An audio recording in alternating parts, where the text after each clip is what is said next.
Hello YouTube, Jared here again, and I have finished the results of my test between the isopropyl alcohol and LA's Totally Awesome, and LA's Totally Awesome has by far removed more paint more efficiently than the isopropyl alcohol. So I have been very impressed by it. The isopropyl does very well, but when it comes to the two of them, Totally Awesome smells a little better and definitely gets a little bit more paint off. I did notice after it dried that it left a little bit of staining from that really bad botched primer. You can see that it's still got some white, but when I look really closely, there is no buildup. It's just stain at this point. The details are still there. The details are still crisp.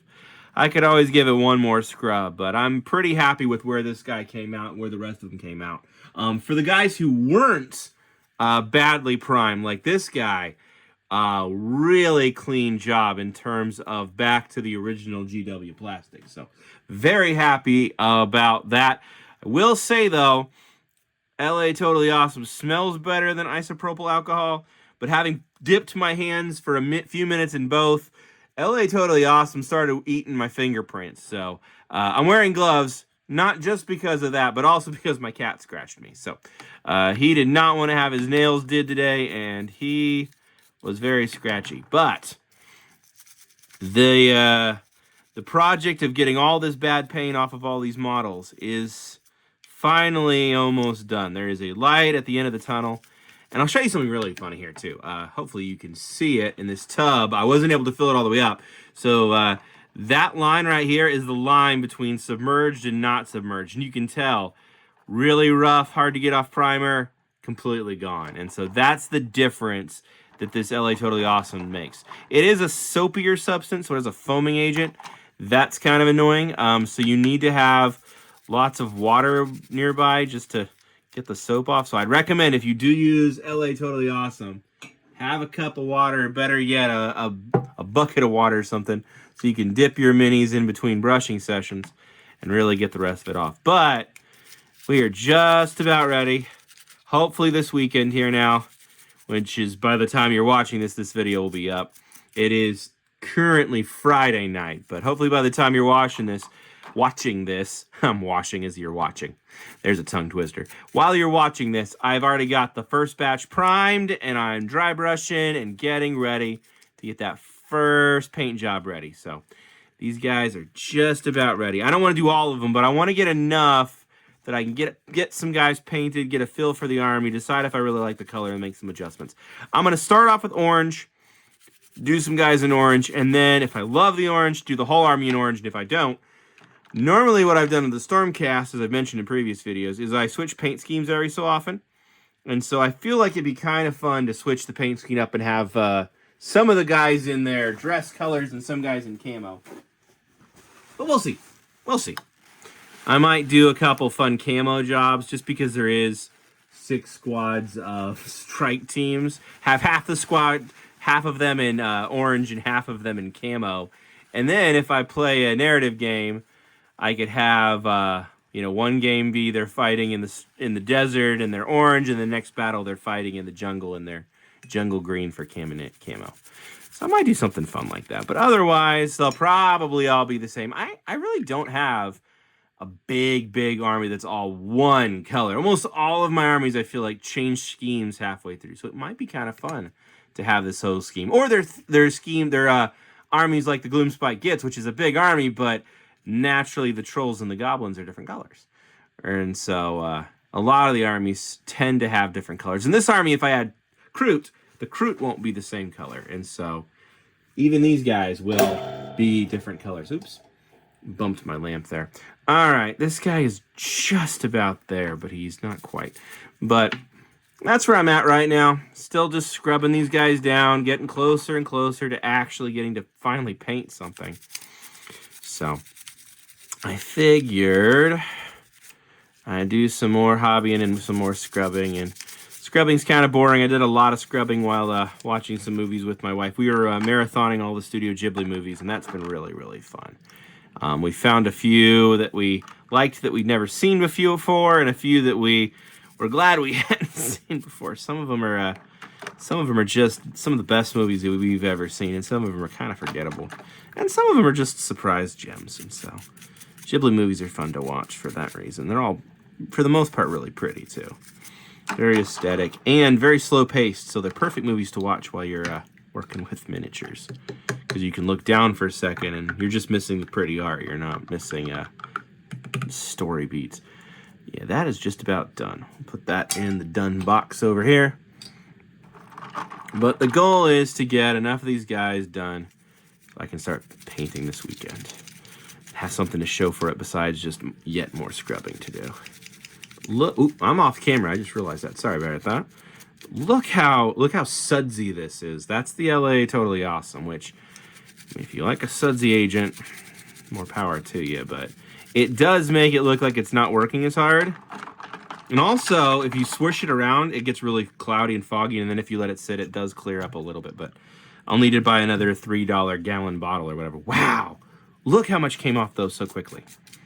I am very, very happy about that, but these guys I want done because I want to glue their faceplates back in. Like I said in a previous video, I found their faceplates glued to something else, and so I actually have the faceless guys' masks will finally get to come back. Yeah, get that hand clean.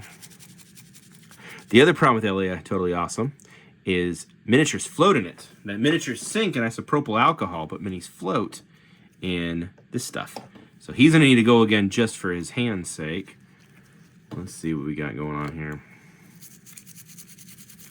I'm trying to hold this a little further away from my body so it doesn't splatter on me so bad. So it's a battle of how do I keep it in camera. Let me see if I can just bump this slightly. Yeah, keep it in camera, but not on me. Oh, yes. And I saw that there's a points change happening for the Tau. So just like my other armies, once I get halfway through the army project, the points change. So who knows how many points this army is now. I've changed some stuff up too anyways. If you saw my last video, I want to sell the 2 metal minis I found. So I don't know if they'll have sold by the time this video goes up or not. But I'm hopefully going to sell some metal minis and then maybe try to buy a Commander or a Piranha would be cool because I don't have a Piranha. Or just something fun to add to these Tau guys. We'll see. We'll see. And then the basing, I found these cherry blossom terrain that look kind of cool. But I think I'm going to do them for my Lumineth. And I think I'm going to do these guys in desert since I'm going to go with the orange. I think that'll look pretty good too. So he's almost there. He needs one more trip around. But it's the vehicles now that I'm most interested in. Okay, this was painted in a whole bunch of rainbow colors. Look how pretty that was. That's nuts. Boop, pop the bubble. And so it's time to get all the rainbow paint off and get us back to gray for the next campaign for this Tau ship. There we go. There we go. And then hopefully I really want to get a couple of the bits done so I can try to start green stuff in a few things. Blue stuff and green stuff and replace some missing pieces. Yeah, this is all the stuff I couldn't get last time because the ship was the other way around. This feels really weird. Giving my minis a bath. And I don't have a basin big enough. I'm going to have to fill this other little off-screen tub up with water so I can dip this thing proper. But this one's just about done. Yeah, we'll see if this guy's about ready. Let's see if he'll go. Wait a second. This landing gear is all jacked up. The landing gear isn't supposed to fold up, is it? Oh, that's going to need re-glued. What happened? Ugh. Aha, I see how it is. There's a little, hey, there's a little bay in here it fits into. Yeah, so that will need re-glued then. Okay. I wonder if these will pop open. Nope. Some of the glue is opened up on a couple of these, so that's been kind of interesting. Let's see. Okay. So yeah, this will need one more final scrub, and then we'll be ready to prime. Because I want to paint one of these up too in the orange camo colors. Ah! There's that splash. Knew it was coming. Knew it was coming. But I am ready to start painting again. I was working on getting ready to paint my Imperial Cavalry since I still haven't done that. I did that unboxing video over a month ago now.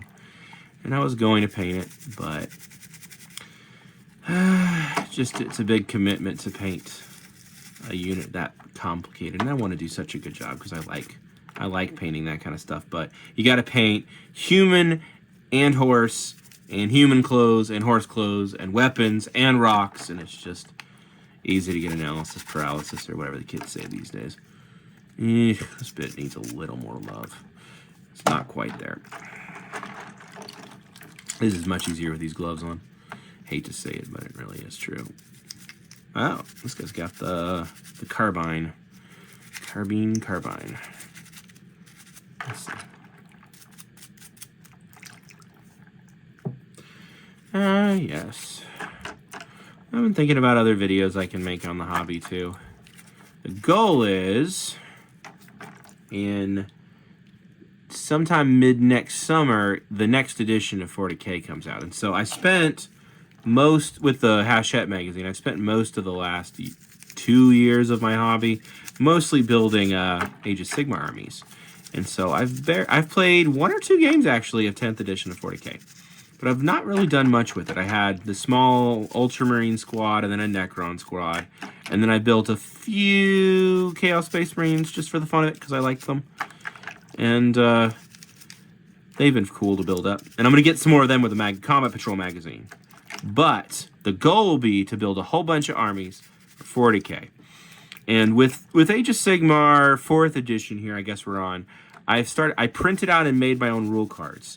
Most of them are based on the indexes, which has worked out well because they changed the rules for the Gloomspite Gits, and I hated the new rules. And they changed the rules for the Night Haunt, and everybody said that the Night Haunt rules are bad. And so basically what I want to do is I want to have a index edition version with some slight modifications. An index version of Age of Sigmar 4th edition, and that's just going to be what I play. And just kind of freeze it in time. Because when you print off rules for 10 armies, 12 armies, I don't want to be relearning 10 or 12 armies every 3 to 4 years. That's just homework at that point. So my army is a 3rd and 4th edition army. That's what I'm going to play. And then if I move it forward into another edition, I will. I'm going to Stormcast. Some of the Stormcast will move forward. But especially if models are going to get discontinued all the time, I don't want to be trying to constantly rebasing stuff and relearning stuff every 6 months. That's exhausting. I play 1 or 2 games, 1 or 2 big games every year, and then a couple of smaller games every year, so I don't have time to learn the rules every single time I play. So I think the goal is just keep Age of Sigmar at a static rule set for the next couple of years, and then focus on 40K for a while. And so whether or not this edition or next edition is the rule set I'm going to get stuck on, I'm kind of hoping from the rumors that 11th edition is going to be just a better version of 10th edition. And then I can print out rule cards for everybody, make them look nice. I like to laminate them. I have a corner rounder, just make them super pretty. And then that will be my 40K rules and models and narrative. And then I can play games with them, learn the rules, not keep up with the points updates, not keep up with rules changes or edition changes, and just enjoy my collection. So right now I have about a dozen Age of Sigmar armies, and then 2 1,000-point armies for 40K, and then about 700 or 800 points of Chaos Space Marines, and then I have a small Harlequin force because I was really hoping that they were going to be a proper army, and then they already got kind of ignored this edition. So that was another thing kind of discouraging me from trying to get competitive or keep up with the edition changes. Is just my Harlequins immediately seemed to get no attention, and I had Savage Orcs for Age of Sigmar, and those guys got nerfed, and I wanted to play with the giant Rogue Idol, and he doesn't have rules, but he's super cool in Total War. But they're going to do my boy dirty like that, so I want to keep it static, I think. And I've noticed a lot of older wargamers tend to talk about how they have one edition they just stick to, and I wondered why that was. And now that I've been in the hobby for 3 years, I know why. This almost looks like there was some kind of orange and black camo going on, and if that's the case, that's really cool. But I can't tell. It might have just been orange, an orange paint and then a black paint. But if it was orange and black, that would have been a cool scheme. That's still almost there, but not quite. Different paints seem to react to different stuff, though, so it's hard to say. But I am doing the Hachette Combat Patrol magazines, and I made a trade for some orcs, and so I'm starting to collect orcs now to get that army ready. And so I'm gonna probably make a separate video about this, but I'll go ahead and tell you now since you're listening now. I think my goal is to build the 9 armies in Hachette, plus Necrons, which isn't in there. Plus, I'll have 2 chapters of Space Marines instead of 1, because I want to start Imperial Fists on top of my Ultra Range. So technically that's 2 armies, but they'll be compatible with each other in a sense. I can always play them or borrow units if I wanted to. Not that I probably will, but depends on how much I actually play, right? Oh, this guy's almost there. Oh, he's almost there. I just want him to be done. Taking baths. Constantly taking baths. Let's swap that out. Much better. Fresh water. And we'll see. So that would be 9 armies, 10 armies, technically 11 armies. So 11 armies in 11th edition. So that'll be the goal. The other thing I want to do is my Cities of Sigmar army, since it's a humans army, has a bunch of proxy models in it. And I think for the Astra Militarum, they are a very odd faction. Feels like half the models that should be in that range don't even exist. And then a lot of people just play it as just tanks, or, you know, do you build Krieg, or do you build some of the other guys? The Cadians or the Catachans, and the Catachans haven't been updated, and the Cadians kind of get all the love and attention.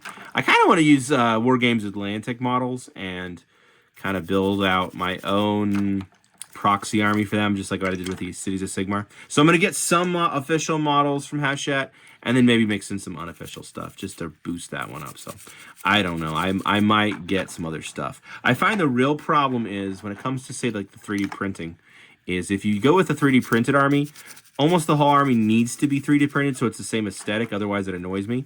And most 3D printing guys will print some really cool models, but they don't have the full range.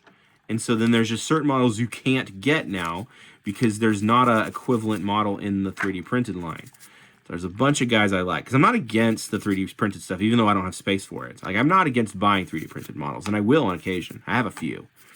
But if I like the real kit, I want to save up money and get the real kit, or try to find an eBay lot or a Facebook Marketplace lot. That guy's good. But I'm not, I don't know. There's certain things that just look better in real kits, and there's even certain things that look better as 3D prints. And so, whatever looks best.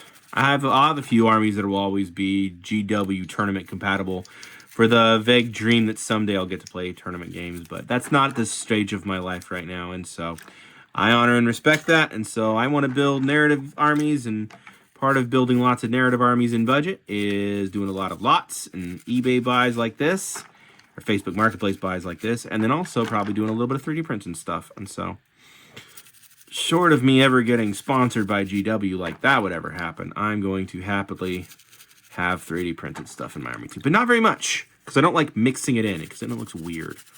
Unless you get stuff that like looks aesthetically well better together. See, I think one of the things that I might consider getting 3D printed would be vehicles. I'm not against some of the vehicles, because some of the vehicles look pretty good. There's like 1 spot left on this guy. But I don't know. I'm just rambling right now. This is more of the vlog style videos that I've been doing. And I like the hobby vlogs. There's something nice about unscripted videos. I don't know about you, but I've stopped a few seconds into several videos recently because it's very obvious that they're scripted and they had ChatGPT write the script, and whether or not it's a real person at that point, it doesn't really matter, because I'm listening to ChatGPT read off the talking points, and whether it's an AI generated human voice or a human voice reading a ChatGPT script, I just don't care at that point. They're not going to say anything that they actually care about. They're just saying it to get likes and clicks and engagement for the algorithm. I prefer videos that are raw and uncut. It's one of the reasons probably one of the reasons I let myself mispronounce stuff and I don't go back and reshoot stuff. I'm pretty sure my first video I was mispronouncing isopropyl alcohol. But I'd rather hear a video from an actual human being than hearing a video from a computer's point of view, especially for hobby stuff, you know? Like, if you're making a video about the weather, like, there's not anything to say about the weather. But if you're making a video about your passion, then you should say what you want to say from the heart. Don't have ChatGPT write your impressions of your what your opinions of your pastimes and your hobbies are. That's silly.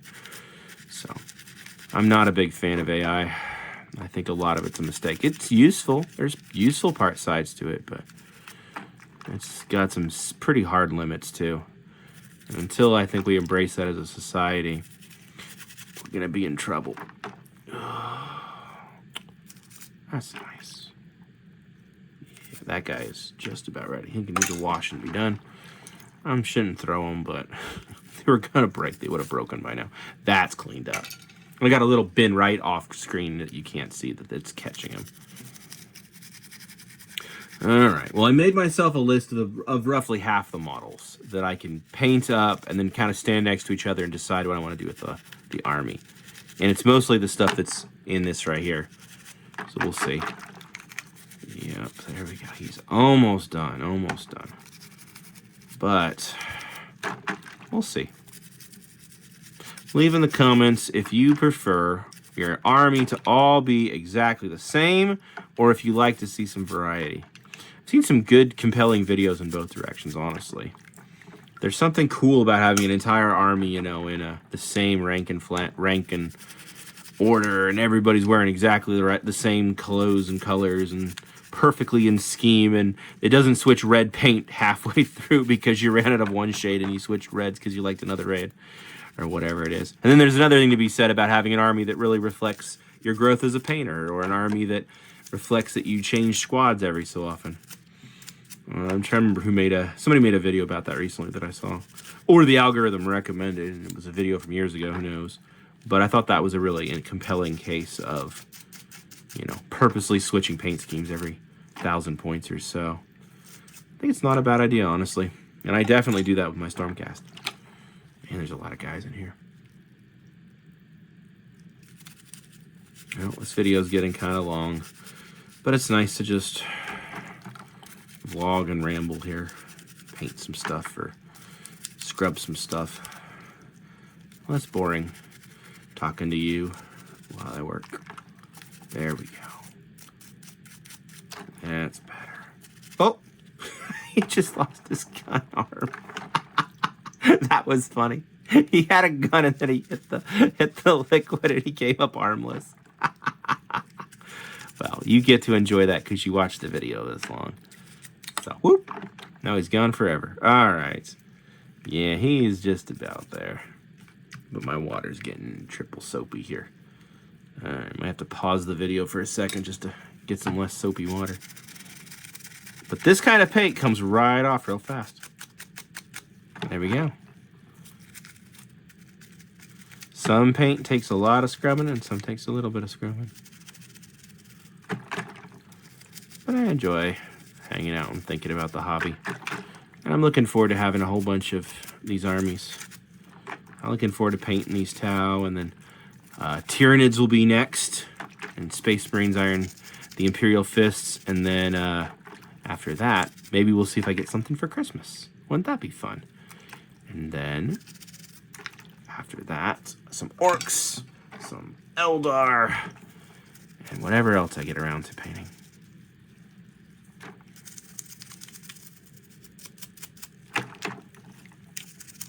Yeah, that guy's about done too. That blue paint comes right off. These guys were always already almost done. Here's the guy from the last video with the guy with the gun who has another gun on his back, but it's the same gun. This is a very funny mini. Shout out to whoever kit bashed him all those years ago. Let's see. This guy, I want this guy done. This guy was so close. There we go. Can we get his little joint and not lose his gun arm too? Ah! Splashing. I'm tired. I'm really tired. There we go. Much better. Yep. Got all those pretty details.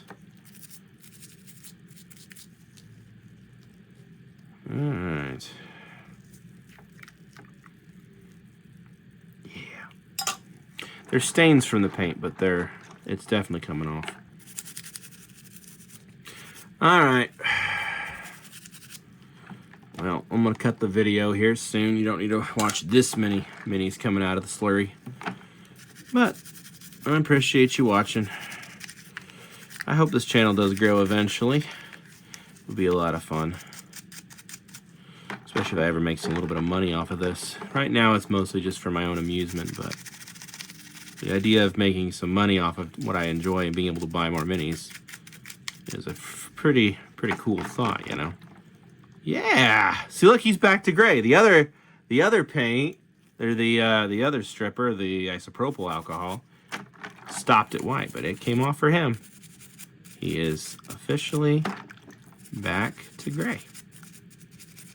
Looking good for it. Some little green stains on his back, but other than that, there's his magnets. Yep, he was all magnetized up and pretty and could switch out weapons, and then all the weapons got lost. So, yeah. Here's another one that was in that white, and the white wouldn't come off. Yeah, the isopropyl couldn't touch the white primer, but now it's melting it right away. Good deal, good deal. See, he has the weapons, though. Missile launcher. So I won't have to, I can just paint him and not have to worry about it.